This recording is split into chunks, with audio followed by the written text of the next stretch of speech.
A month full of fireworks and fire releases, what more could we ask for?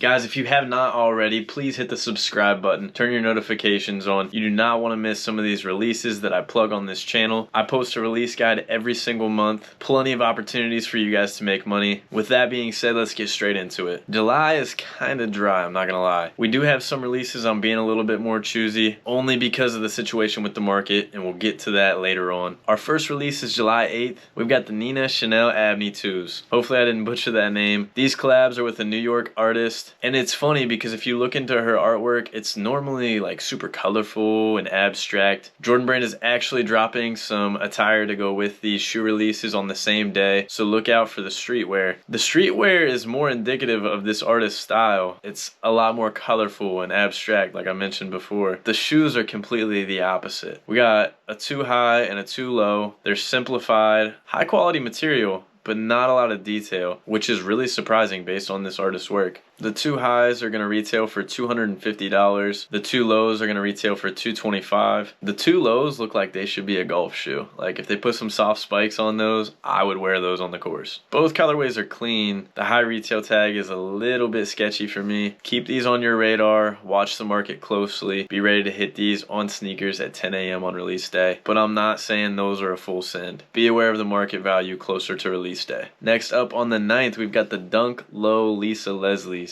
These are going to be a women's size run. Retail is $130. And again, the collab has a cool story. Lisa Leslie was the first WNBA player to dunk a basketball in a game. She's a gold medal Olympic athlete, and what better way to honor the 20th anniversary of that dunk in the game than with a dunk in her name. This shoe is fitted with the LA Sparks color blocking, and of course they got her number on them. These are going to do okay. I think there's some lunch money here. Might not be an all-in pair, but definitely one worth copping. Our next release is the Jordan 1 Stash K54. The release date for these hasn't 100% been confirmed, at least not as of today. The K54 tourney in Paris is happening on July 9th and 10th, so we're anticipating on those shoes to drop sometime during that tournament. If you're not familiar, the K54 tournament is a street ball tourney. It's the biggest one in the world. We've seen a lot of K54 collabs in the past with Jordan Brand. A lot of them are super rare, highly anticipated. I don't think these are going to have the demand that K54 releases have in the past. It's a stash. Stashes are kind of new to us, but I think they did this one really, really well. Red, white, and blue. Perfect timing for July. The stashes have sick patterns on them. I would definitely rock this as a 4th of July shoe. Problem is, they're going to release too late and you're going to have to cop them and rock them next year. But it'll be cool to pull out a fresh pair whenever the time comes. Those are set to retail for $190. July 20th, we have a Jordan 1 high. It's releasing in a women's size run, the Nostalgia Chenille. The reason for the name is obviously because of the material and the check. You can see in the photos that the check is not a normal leather or suede that we've seen in the past. I'm really digging this color blocking. I just don't think these are going to do super well at first. We're hitting a rough patch with some of these sneaker releases. They're producing more pairs. The economy is not doing the hottest. And some of these pairs might be longer term holds than what I've anticipated most of them to be in the past. That's okay. The market's going to come back. We still have the ability to quick flip some of these pairs and make a little bit of money. The margins just aren't as great as before. This pair is going to retail for $170. I don't see them fetching much more than $200 at first. Good personals, good holds. Otherwise, you might want to stay away from them. The rumor is July 21st, we're going to get a pair that you do not want to hesitate on, that you should be gassed to the floor and trying with everything you've got to cop. The Travis Scott Air Jordan 1 Low Reverse Mocha. If history repeats itself, this pair should retail for $130. You already know what it is. The brown, white color blocking, reverse check, all that. Must cop. Gonna be impossible to get,